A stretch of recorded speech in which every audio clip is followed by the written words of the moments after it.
O kisigo esquel hey. Sawe minyan. Way oh hey oh hey oh hey oh hey oh hey oh.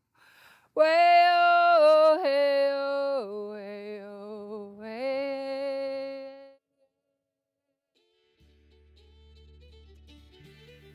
I'm so glad you're here to join us today. We are here at Whitford Lake in Alberta.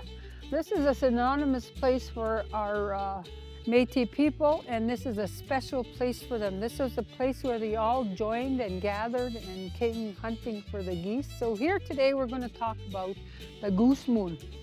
The heritage way to say goose is kwe. And where I come from, we say niskipîsim, which is the Goose Moon. And that's what I'm here to share with you today, about who the goose people are. These goose are synonymous with who we are. I'm just going to talk to you a little bit about these goose feathers. I was just gifted them today, and I'm so grateful for that gift. These were found out at Whitford Lake, and these feathers epitomize what our Métis communities are. We all work together.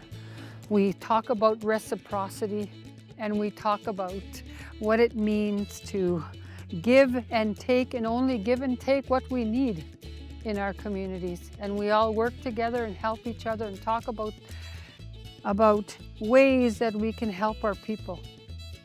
These are some of the traditional teachings that were passed on from my grandmother and from my home community.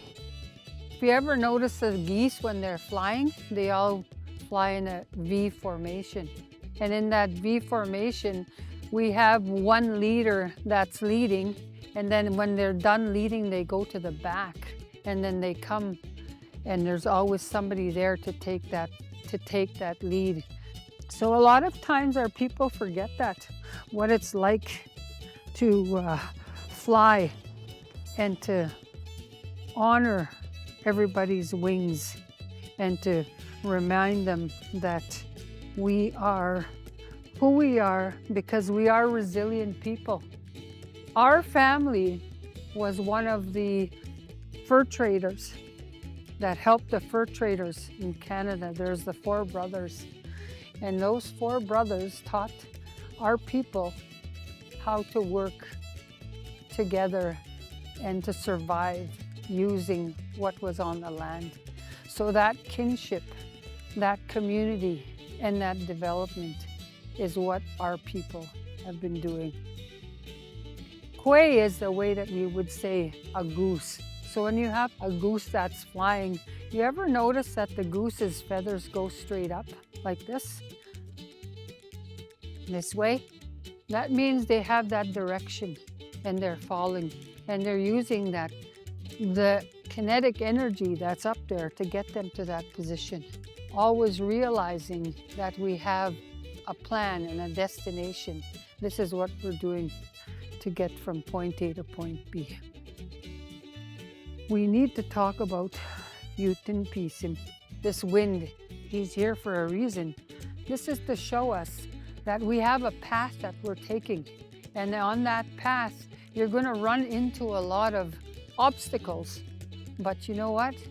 That's what she's here for. So she's breaking the ice so that the animals and so that our birds can come back to our location. So that is why I'm sure this wind has happened with us today. Tanse ne wakumaganak iwihtem wataga uma. One time, askîhk was starving. He was so hungry and he was so bored, and he was walking around and he was looking around and looking for food, and he didn't see any. He was wondering, what am I going to eat? And askîhk looked around, and then he saw this geese fly up like that. He was flying around, looking around. He said, askîhk decided to build a trapper's tent. And then he saw more and more geese flying around. And then he told the geese, come. So he invited the geese. The geese came in there and he sat around and they were dancing. He said, you can dance and dance and dance and dance as crazy as you want and be happy and dance and dance. He didn't invite the mud hen because the mud hen knew he was very smart. So he said to the mud hen, you can't come in here. So the mud hen was looking around and seeing what was going on. They saw all these geese laying around with their rungs. Their necks were wrung by askîhk. So then he told the mud hen, he said, listen, I'm going to have a little rest. I'm very tired. So I'm going to put my butt up.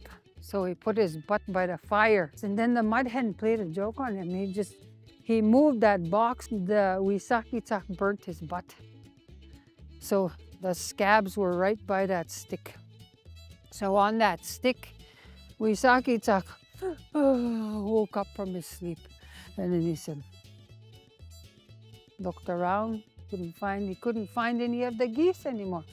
Looked around and he said, what happened? And then he said, well, laid down. Then he saw these little scabs on that stick, on that wood. And then he started eating it. That's how you come up with a story. Askîhk gimi tu. Hi.